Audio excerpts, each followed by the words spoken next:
നമുക്ക് ഈ കാണുന്ന സ്ക്വയർ ട്യൂബ് മെറ്റൽ ട്യൂബാണ്. നമുക്ക് ഈ ഡ്രില്ല് വെച്ചിട്ട് ഇൻവെർട്ടറിൻ്റെ ഔട്ട്പുട്ട് കൊണ്ട് മാത്രം നമുക്കിത് കട്ടാവുമോ നമുക്കൊന്ന് ചെക്ക് ചെയ്യാം. ഇൻവെർട്ടർ ഓവർലോഡ് അടിക്കുമോ അല്ലെങ്കിൽ ഇതിന് പ്രോപ്പറായിട്ട് ഡ്രില്ലാകുമോ എന്നുള്ള കാര്യങ്ങളൊക്കെ നമുക്ക് ഈ വീഡിയോയിൽ നോക്കാം. ഇൻബിൽറ്റ് ലിഥിയം ബാറ്ററി വരുന്ന മോഡലാണ്. വീണ്ടും നമുക്ക് ബാറ്ററി ആഡ് ചെയ്ത് ഉപയോഗിക്കാൻ പറ്റുന്നത്. നോർമൽ ഹൗസ് ഹോൾഡിനെ സംബന്ധിച്ചോളം ഏറ്റവും എസെൻഷ്യൽ ആയിട്ടുള്ള ഒരു പ്രോഡക്റ്റ് ആണെങ്കിൽ ആകെ ഒരാൾക്ക് പൊക്കി ഹാൻഡിൽ ചെയ്യാൻ പറ്റും. ഇത് വിത്തൗട്ട് ഒരു ഇലക്ട്രീഷ്യൻ്റെ ഹെൽപ്പ് ഇല്ലാതെ പോലും നിങ്ങൾക്ക് ഈസി ആയിട്ട് കണക്ട് ചെയ്ത് ഉപയോഗിക്കാവുന്ന ടൈപ്പ്. ആക്സിഡന്റ് നടക്കാനുള്ള സാധ്യത വളരെ കുറവാണ്. സാധാരണ ഇൻവെർട്ടേഴ്സിന്റെ പുറകിൽ ടെർമിനൽസ് കാണും. ആ ടെർമിനൽസ് ചെന്ന് പിള്ളേരൊക്കെ തൊട്ട് കഴിഞ്ഞാൽ ചിലപ്പോൾ ഷോക്ക് അടിക്കാനുള്ള സാധ്യത. ഇനി അടുത്ത ക്വസ്റ്റ്യൻ എന്ന് പറഞ്ഞത് എന്താണ് ഇതിന്റെ വില അല്ലേ? എത്ര രൂപയ്ക്ക് നമുക്കിത് സ്വന്തമാക്കാം, അതുപോലെ ഇത് എവിടെ കിട്ടും?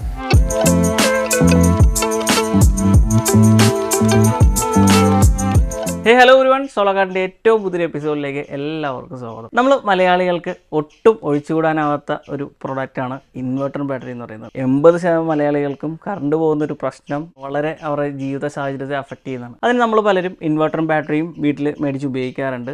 ഒരു 5 വർഷം 6 വർഷമൊക്കെയാണ് ഒരു നോർമൽ ഒരു ബാറ്ററി ലൈഫ് കിട്ടുക. അപ്പോൾ നമ്മൾ ഇന്ന് പരിചയപ്പെടുത്തുന്നത് ഹൈക്കൺ എന്നുള്ള ബ്രാൻഡിൻ്റെ ഇൻബിൽറ്റ് ലിഥിയം ബാറ്ററി വെച്ചിട്ട് വരുന്ന ഒരു ഇൻവെർട്ടർ ബാറ്ററിയാണ്. അപ്പോൾ അതിൻ്റെ സവിശേഷതകളാണ് ഇന്നത്തെ വീഡിയോയിലൂടെ പോകുന്നത്. എല്ലാവർക്കും പുതിയ വീഡിയോയിലേക്ക് സ്വാഗതം.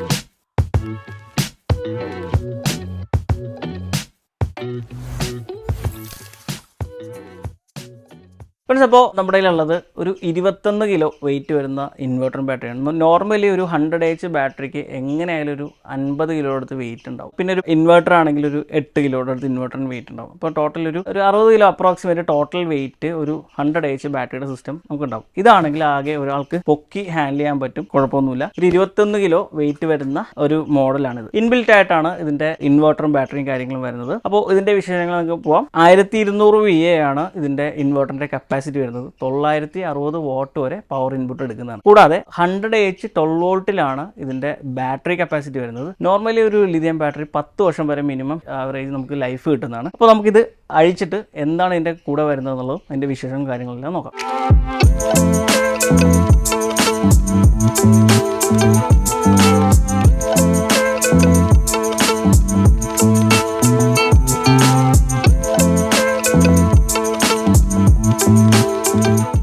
യെസ്, നമ്മൾ ആ ബോക്സ് അൺബോക്സ് ചെയ്തിട്ടുണ്ട്. ബോക്സിനൊപ്പം ഒരു വാറണ്ടി കാർഡും വരുന്നുണ്ട്. പിന്നെ അതുപോലെ അതിൻ്റെ യൂസർ മാനുവലും കാര്യങ്ങൾ വരുന്നുണ്ട്. പിന്നെ ഇതിൻ്റെ സേഫ്റ്റിക്ക് വേണ്ടിയുള്ള തെർമോക്കോൾ. അപ്പോൾ നമുക്ക് ആദ്യമായിട്ട് ഇത് എത്ര കിലോ ഉണ്ടെന്ന് നോക്കാം. അപ്പോൾ ഇൻവെർട്ടർ നമ്മൾ ലോഡ് നോക്കിയിട്ടുണ്ട്. 21.95 കിലോഗ്രാംസ് ആണ് ഇൻവെർട്ടറും ബാറ്ററി ഉൾപ്പെടെ ഇതിൻ്റെ വെയിറ്റ് വരുന്നത്. പ്രധാനമായും നമ്മൾ എന്തുകൊണ്ടാണ് ഇതുപോലുള്ള ലിഥിയം ബാറ്ററി ഉള്ള ഇൻവെർട്ടേഴ്സ് ചെയ്യണമെന്ന് വെച്ചാൽ മെയിൻ്റെനൻസ് ഒന്നും ഇല്ലാന്ന് തന്നെ പറയാം. കാര്യം നമുക്ക് സാധാരണ ഒരു ഫ്ലഡഡ് ബാറ്ററി ആണെങ്കിൽ അതിൽ പ്രോപ്പറായിട്ട് അതിൻ്റെ വെള്ളം ഒഴിക്കണം, ടെർമിനൽസ് ക്ലീൻ ചെയ്യണം, അങ്ങനെയുള്ള കാര്യങ്ങളെല്ലാം വരും. പക്ഷേ ലിഥിയം ബാറ്ററിയിലേക്ക് വരുമ്പോൾ അങ്ങനെയുള്ള കാര്യങ്ങളൊന്നും വരില്ല. ഫിസിക്കലി എക്സ്പോസ്ഡ് അല്ല, ഇത് രണ്ടും കൂടെ ഒറ്റ പാക്കാണ്. നമുക്ക് ശരിക്കും പറഞ്ഞാൽ ഇത്രയും ഏരിയയിൽ മാത്രമാണ് ബാറ്ററിയുടെ ഓപ്ഷൻ വരുന്നത്. കൂടാതെ ഞാൻ വെയിറ്റിൻ്റെ കാര്യം എടുത്ത് പറഞ്ഞു, അതുകൊണ്ട് തന്നെ നമുക്ക് എവിടെ വേണമെങ്കിലും ഹാൻഡിൽ ചെയ്ത് കൊണ്ടുപോകാൻ സാധിക്കും. ഇപ്പോൾ എക്സാമ്പിൾ പറയുകയാണെങ്കിൽ ഒരു വാടകയ്ക്ക് താമസിക്കുന്ന വീടാണെങ്കിൽ അവിടെ നിങ്ങൾക്ക് ഇത് റെഡി ടു ഓക്യുപ്പൈ ആണ്. ലൈക്ക് നമുക്ക് മേടിച്ച് ജസ്റ്റ് അറ്റാച്ച് ചെയ്യുക, നമ്മുടെ ഉപയോഗം കഴിഞ്ഞിട്ട് അല്ലെങ്കിൽ നമ്മൾ അടുത്ത വീട്ടിലേക്ക് പോകുന്ന സമയത്ത് നമുക്ക് ഇത് അവിടെ നിന്ന് ഡിറ്റാച്ച് ചെയ്ത് കൊണ്ടുപോകാൻ സാധിക്കും. ഒരാൾക്ക് ഒറ്റയ്ക്ക് ഈസി ആയിട്ട് ഹാൻഡിൽ ചെയ്യാൻ പറ്റും. ജസ്റ്റ് പ്ലഗ് ആൻഡ് പ്ലേ ആണ്. പക്ഷേ നമ്മുടെ നോർമൽ ഇൻവെർട്ടർ ബാറ്ററി എന്ന് പറയുന്നത് അതിന് DC സൈഡ് കണക്ഷൻസ് ശ്രദ്ധിക്കണം, AC സൈഡ് കണക്ഷൻസ് സെപ്പറേറ്റ് നമ്മൾ ശ്രദ്ധിക്കേണ്ട ആവശ്യം വരും. അപ്പോൾ ഇത് വിത്തൗട്ട് ഒരു ഇലക്ട്രീഷ്യൻ്റെ ഹെൽപ്പ് ഇല്ലാതെ പോലും നിങ്ങൾക്ക് ഈസി ആയിട്ട് കണക്ട് ചെയ്ത് ഉപയോഗിക്കാവുന്ന ടൈപ്പാണ് ഹൈക്കൻ്റെ ഈ ഒരു ലിഥിയം ബാറ്ററി വിത്ത് ഇൻവെർട്ടർ വരുന്നത്.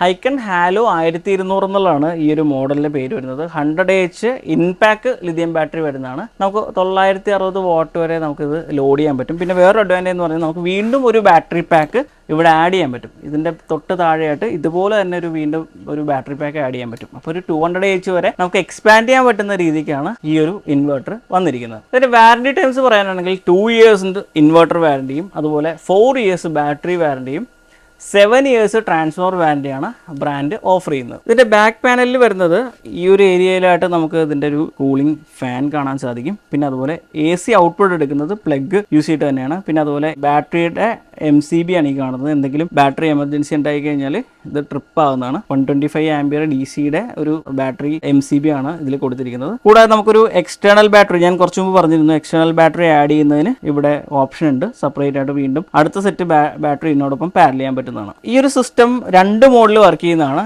UPS മോഡും അതുപോലെ ഇൻവെർട്ടർ മോഡും. അതിനെപ്പറ്റി ഒന്ന് എടുത്തു പറയേണ്ടതാണ്. UPS മോഡ് എന്ന് പറയുന്നത് ഒരു 200 വോൾട്ടേജിലും തൊട്ട് താഴെ ലൈൻ ഔട്ട്പുട്ട് പോയി കഴിഞ്ഞാൽ ഇൻവെർട്ടർ ബാക്കപ്പ് മോഡിലേക്ക് സ്റ്റാർട്ട് ചെയ്യുന്നതിനാണ് UPS മോഡ് എന്ന് പറയുന്നത്. അതുപോലെ ഇൻവെർട്ടർ മോഡ് എന്ന് പറയുന്നത് ഒരു 120 വോൾട്ട് വരെയൊക്കെ ലൈനിനെ സ്റ്റഡി ആയിട്ട് മോണിറ്റർ ചെയ്യും. 120ക്ക് താഴെ പോയാൽ മാത്രം സ്വിച്ച് ചെയ്യുന്ന ഒരു സിസ്റ്റമാണ് ഇൻവെർട്ടർ മോഡ് എന്ന് പറയുന്നത്. പിന്നെ മറ്റൊരു കാര്യം എടുത്തു പറയേണ്ടത്, വേറെ ടച്ച് പോയിന്റുകളൊന്നുമില്ല, ടെർമിനൽസോ കാര്യങ്ങളൊന്നും പുറത്ത് എക്സ്പോസ്ഡ് അല്ല. അതുകൊണ്ട് തന്നെ കുട്ടികളൊക്കെ എന്തെങ്കിലും ഉണ്ടെങ്കിൽ അവർക്ക് ഷോക്ക് ഒന്നും അടിക്കാതെ, കാര്യം ഇതിൽ വേറെ ആക്സിഡന്റ് നടക്കാനുള്ള സാധ്യത വളരെ കുറവാണ്. സാധാരണ ഇൻവെർട്ടേഴ്സിന്റെ പുറകിൽ ടെർമിനൽസ് കാണും. ആ ടെർമിനൽസ് ചെന്ന് പിള്ളേരൊക്കെ തൊട്ട് കഴിഞ്ഞാൽ ചിലപ്പോൾ ഷോക്ക് അടിക്കാനുള്ള സാധ്യതയുണ്ട്. അതുപോലെ ബാറ്ററിയിലേക്ക് ചാർജ് ചെയ്യുന്ന ഏരിയയൊക്കെ എക്സ്പോസ്ഡ് ആയിരിക്കും. അതെല്ലാം ഇതിന്റെ അകത്ത് കവേർഡ് ആണ്. ബാറ്ററിയുടെ ഏരിയ നമുക്ക് കാണാനേ സാധിക്കുന്നില്ല, ഇതിന്റെ അകത്താണ് ബാറ്ററി വരുന്നത്. അപ്പോൾ അതുകൊണ്ട് തന്നെ നമുക്ക് ആ ഒരു പോയിന്റ് ഓഫ് വ്യൂവിൽ ഇതൊരു സേഫ്റ്റി സൈഡ് കൂടെയാണെന്ന് തന്നെ പറയാം. നമ്മൾ ഇൻവെർട്ടറിന്റെ പാരാമീറ്റേഴ്സ് കണ്ടു, ഇൻവെർട്ടറിന്റെ അഡ്വാൻറ്റേജ് നമ്മൾ എന്താണെന്ന് മനസ്സിലാക്കി. ഇനി നമ്മൾ ഇതൊന്ന് ലോഡ് ചെയ്ത് നോക്കാം, നമുക്ക് ഇത് എങ്ങനെയാണ് വർക്ക് ചെയ്യുന്നത് നോക്കാം. നമ്മളിപ്പോൾ ഈ സ്റ്റാൻഡിലോട്ട് ഈ ഒരു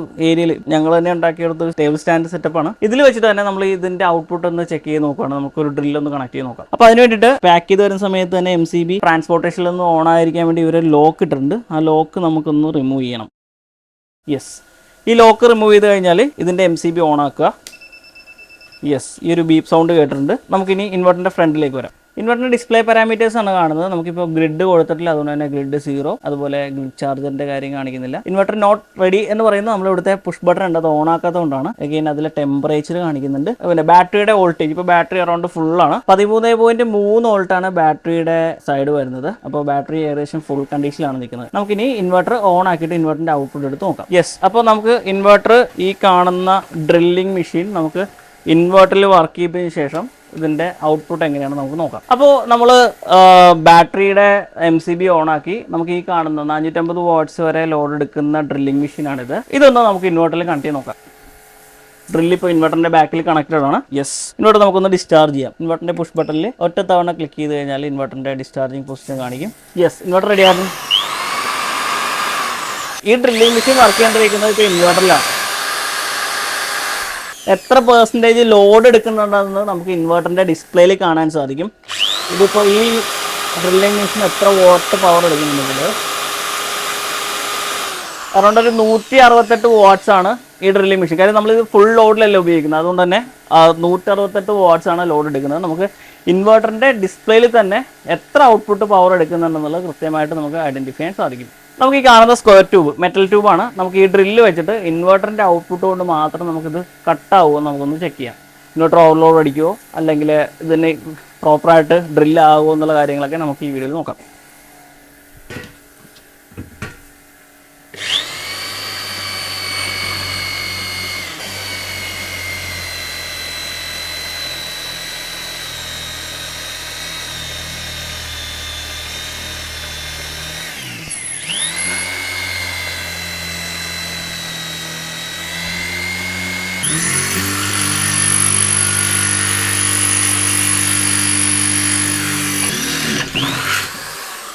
യെസ്, ഞങ്ങൾ ഈ ഒരു ഡ്രില്ല് വെച്ചിട്ട് ഈ മെറ്റലൊന്ന് തുളച്ച് കാണിച്ചത് ഈ ഇൻവെർട്ടറിൻ്റെ അതുപോലെ ബാറ്ററിയുടെയും ഒരു പെർഫോമൻസ് എത്ര വരെ ഉണ്ടാവും എന്നുള്ളത് അറിയാനാണ്. കാര്യം നോർമലി സാധാരണ ഒരു ഇൻവെർട്ടറിലൊക്കെ ട്രൈ ചെയ്യുന്ന സമയത്ത് ചിലപ്പോൾ ഓവർലോഡ് അടിക്കാനുള്ള സാധ്യതയുണ്ട്, ബാറ്ററി പെട്ടെന്ന് ഡിസ്ചാർജ് ആയി പോകാനുള്ള സാധ്യതയുണ്ട്. ഇപ്പോൾ ഇത് വർക്ക് ചെയ്യുന്ന സമയത്ത് തന്നെ നിങ്ങളെ ഡിസ്പ്ലേയും കാണിച്ചത് അതുകൊണ്ട് തന്നെയാണ്. ബാറ്ററി ഔട്ട്പുട്ട് സ്റ്റഡി ആയിട്ട് കീപ്പ് ചെയ്യുന്നുണ്ട്, കൂടാതെ കൃത്യമായിട്ടുള്ള ലോഡ് ഔട്ട്പുട്ട് കണ്ടിന്യൂ ചെയ്യുന്നുണ്ട്. പവർ എത്താത്ത ഏരിയയിലൊക്കെ നമുക്ക് ഇതുപോലുള്ള ഇൻവെർട്ടേഴ്സ് ഉപയോഗിച്ചിട്ട് നമുക്ക് വർക്ക് ചെയ്യാൻ സാധിക്കും. ഇതൊരു കണ്ടിന്യൂസ് ആയിട്ട് നമുക്ക് വർക്ക് ചെയ്യാൻ സാധിക്കുമെന്ന് ചോദിച്ചാൽ ഒരു വർക്കിൻ്റെ ഒക്കെ ആവശ്യത്തിന് നമുക്ക് എന്തായാലും എത്ര പവർ വേണമെന്നുള്ള കാൽക്കുലേറ്റ് ഒക്കെ ചെയ്തിട്ട് ഇതുപോലത്തെ ഇൻവെർട്ടേഴ്സ് ഉപയോഗിക്കുന്നതാണ്. ഒരു അത്യാവശ്യം നമ്മുടെ കാര്യങ്ങൾക്കൊക്കെ അല്ലെങ്കിൽ ഒരു ടൂർ പോകുന്ന സമയത്ത് നമുക്കൊരു പവർ ഇല്ല, പെട്ടെന്നൊരു സ്റ്റാൻഡ് ബൈ കൊടുക്കേണ്ട ഏരിയ, ഒരു ജനറേറ്ററിന് പകരമായിട്ടൊക്കെ നമുക്ക് അത്യാവശ്യം ലൈറ്റ് ഫാൻ അങ്ങനെയുള്ള ലോഡുകൾക്ക് ഈ ഇൻവെർട്ടർ നമുക്ക് ഉപയോഗിക്കാവുന്നതാണ്. ഇൻവെർട്ടറിന്റെ ഫ്രണ്ട് ഏരിയയിൽ വരുന്നത് ഒരു 2 സെഗ്മെന്റ് ഇന്റർഫേസ് ഉള്ള LED പാനലാണ്. നമുക്ക് ഈ LED പാനലിൽ നമ്മൾ ഗ്രിഡ് വോൾട്ടേജ് എത്രയാണ്, എത്ര ആംപിയറിൽ ചാർജ് ചെയ്യുന്നുണ്ട്, അതുപോലെ ഔട്ട്പുട്ട് എത്ര എടുക്കുന്നുണ്ട്, എത്ര പവറിലാണ് സിസ്റ്റം വർക്ക് ചെയ്തിരിക്കുന്നത്, ബാറ്ററിയുടെ വോൾട്ടേജ് എത്രയാണ്, അങ്ങനെയുള്ള കസ്റ്റമർക്ക് ഈസി ആയിട്ട് മനസ്സിലാവുന്ന കുറേ ഡേറ്റാസ് കിട്ടുന്നുണ്ട്. ഇപ്പോൾ ഇൻവെർട്ടർ എന്തെങ്കിലും ഒരു ഫോൾട്ട് കാര്യങ്ങൾ കാണിച്ചു കഴിഞ്ഞാൽ കൃത്യമായിട്ട് ഇതിന്റെ ഡിസ്പ്ലേയിൽ എഴുതി കാണിക്കും. ഓവർലോഡ് ആണെങ്കിൽ ഓവർലോഡ് എന്നും, അതുപോലെ ലോ ബാറ്ററി ആണെങ്കിൽ ലോ ബാറ്ററി. പഴയ ഇൻഡിക്കേഷൻസ് ലൈറ്റുകളുള്ള മോഡൽ ഇൻവെർട്ടേഴ്സിലാണെങ്കിൽ ഓവർലോഡൊക്കെ ആണെങ്കിൽ ജസ്റ്റ് ഒരു ഇൻഡിക്കേറ്റർ ലൈറ്റ് മാത്രമേ ആകത്തുള്ളൂ. ആർക്കും അത് ഒരു ടെക്നിക്കൽ പേഴ്സൺ അല്ലാതെ ഒരു നോർമൽ ഹൗസ് ഹോൾഡിന് അത് മനസ്സിലാക്കി എടുക്കാൻ എന്തുകൊണ്ട് ഓവർലോഡ് വന്നു എന്നുള്ളത്. ചിലപ്പോൾ ബാറ്ററി ലോ ആയാൽ ചിലപ്പോൾ ഓവർലോഡ് കാണിക്കാം സാധാരണ ഇൻവെർട്ടേഴ്സ്. അപ്പോൾ ഇതൊക്കെ നമുക്ക് കൃത്യമായിട്ട് നമ്മുടെ ഇൻവെർട്ടറിന്റെ ഡിസ്പ്ലേയിൽ നിന്ന് നോക്കി മനസ്സിലാക്കാൻ സാധിക്കുന്നതാണ് മറ്റൊരു പ്രത്യേകത. സിംഗിൾ ഫേസ് ഇൻവെർട്ടർ ആണ്, ഒറ്റ ഫേസ് ഔട്ട്പുട്ടേ നമുക്ക് ഇതിൽ നിന്ന് എടുക്കാൻ പറ്റുള്ളൂ. 3 ഫേസ് എക്യുപ്മെന്റുകളൊന്നും ഇതിൽ വർക്ക് ചെയ്യാൻ സാധിക്കില്ല. ഇത് ആഡ് ചെയ്ത് പറയുന്നത് മാത്രമേ ഉള്ളൂ, പലർക്കും ഡൗട്ട് ഉണ്ടാകും. ഇപ്പോൾ 3 ഫേസ് ഉള്ള വീടുകളാണെങ്കിൽ പോലും സിംഗിൾ ഫേസ് ഇൻവെർട്ടേഴ്സ് ആണ് യൂസ് ചെയ്യാറ്. കാര്യം ഒരു പർട്ടിക്കുലർ ഫേസ് ഇൻപുട്ടിലേക്ക് മാത്രമേ ഔട്ട്പുട്ട് എടുത്ത് യൂസ് ചെയ്യാറുള്ളൂ. അതുകൊണ്ട് തന്നെ നമുക്ക് ഒരു ഇൻവെർട്ടർ വയറിംഗ് ചെയ്തിട്ടുള്ള വീടുകളാണെങ്കിൽ ഈസി ആയിട്ട് ഔട്ടിന്റെ വയർ ഊരുക, ഇന്നിന്റെ പ്ലഗ് ഊരുക, ഇതിന്റെ ഇന്നിന്റെ പ്ലഗ് നേരെ നമ്മുടെ വീട്ടിലെ ഇൻപുട്ട് എടുക്കുന്ന സോക്കറ്റിലേക്ക് കണക്ട് ചെയ്യുക, തൊട്ടടുത്തുള്ള ഔട്ട്പുട്ട് സോക്കറ്റിൽ നിന്ന് ഔട്ട്പുട്ട് എടുത്ത് കൊടുക്കുക. That's it. അതുകൊണ്ട് ജസ്റ്റ് ഓൺ ആക്കുക, കണക്ട് ചെയ്യുക, വർക്ക് ചെയ്യുക, അത്രേ ഉള്ളൂ. ഒരു ഇലക്ട്രീഷ്യന്റെ ഹെൽപ്പ് പോലും ഇല്ലാതെ ഈസി ആയിട്ട് പ്ലഗ് ആൻഡ് പ്ലേ ആയിട്ട് നമുക്ക് വീട്ടിൽ ലൈൻ എടുത്തിട്ട് പ്ലഗ് ആൻഡ് പ്ലേ ആയിട്ട് നമുക്ക് വീട്ടിൽ ഉപയോഗിക്കാൻ സാധിക്കും. ഇനി അടുത്ത ക്വസ്റ്റ്യൻ എന്ന് പറഞ്ഞത് എന്താണ് ഇതിന്റെ വില അല്ലെ? എത്ര രൂപയ്ക്ക് നമുക്ക് ഇത് സ്വന്തമാക്കാം, അതുപോലെ ഇത് എവിടെ കിട്ടും? ഞങ്ങൾ വൺ ഓഫ് ദ ഹൈക്കന്റെ ഡീലറാണ്. അപ്പൊ ഹൈക്കൻ എന്ന് പറയുന്ന ഈ ബ്രാൻഡിന്റെ ഇൻവെർട്ടേഴ്സ് നിങ്ങൾക്ക് ആവശ്യമുണ്ടെങ്കിൽ നിങ്ങൾക്ക് താഴെ കാണുന്ന നമ്പറിലേക്ക് കണക്ട് ചെയ്യാവുന്നതാണ്. ഇതിന്റെ ഒരു അപ്രോക്സിമേറ്റ് പ്രൈസ് റേഞ്ച് ഒരു 42,000 രൂപ മുതൽ ഇത് സ്റ്റാർട്ട് ചെയ്യുന്നുണ്ട്. ചില സമയത്ത് ഓഫറൊക്കെ കാര്യങ്ങൾ വരുന്നതിന് ചിലപ്പോൾ കുറയോ കൂടിയോ ചെയ്യാം. എന്തായാലും ഒരു 42,000 രൂപക്ക് നിങ്ങൾക്ക് മുതലായിട്ടുള്ള ഒരു സിസ്റ്റം തന്നെയാണ് ഹൈക്കന്റെ ഈ ഹാലോ 1200 എന്ന് പറയുന്നത്. ഓക്കെ ഫ്രണ്ട്സ്, അപ്പോൾ ഇന്നത്തെ വീഡിയോയിലൂടെ നമ്മൾ ഹൈക്കൺ എന്നുള്ള ഒരു ബ്രാൻഡിന്റെ ഹാലോ സീരീസ് ഇൻവെർട്ടേഴ്സ് ആണ് കണ്ടത്. 1200 VA ആണ് ഇതിന്റെ കപ്പാസിറ്റി വരുന്നത്. 100 AH ആണ് ഇതിന്റെ ബാറ്ററി കപ്പാസിറ്റി വരുന്നത്. ഇൻബിൽറ്റ് ലിഥിയം ബാറ്ററി വരുന്ന മോഡലാണ്. വീണ്ടും നമുക്ക് ബാറ്ററി ആഡ് ചെയ്ത് ഉപയോഗിക്കാൻ പറ്റുന്നതാണ്. നോർമൽ ഹൗസ് ഹോൾഡിനെ സംബന്ധിച്ചോളം ഏറ്റവും എസെൻഷ്യൽ ആയിട്ടുള്ള ഒരു പ്രോഡക്റ്റ് ആണ്. ഇതുപോലെ വെറൈറ്റി പ്രോഡക്ട്സും അതുപോലെ ഇൻസ്റ്റലേഷൻസും നമ്മുടെ ചാനലിലൂടെ വരുന്നതാണ്. മറ്റൊരു വീഡിയോയിൽ കാണാം. This is Akhil signing off from Solakkad. Thank U.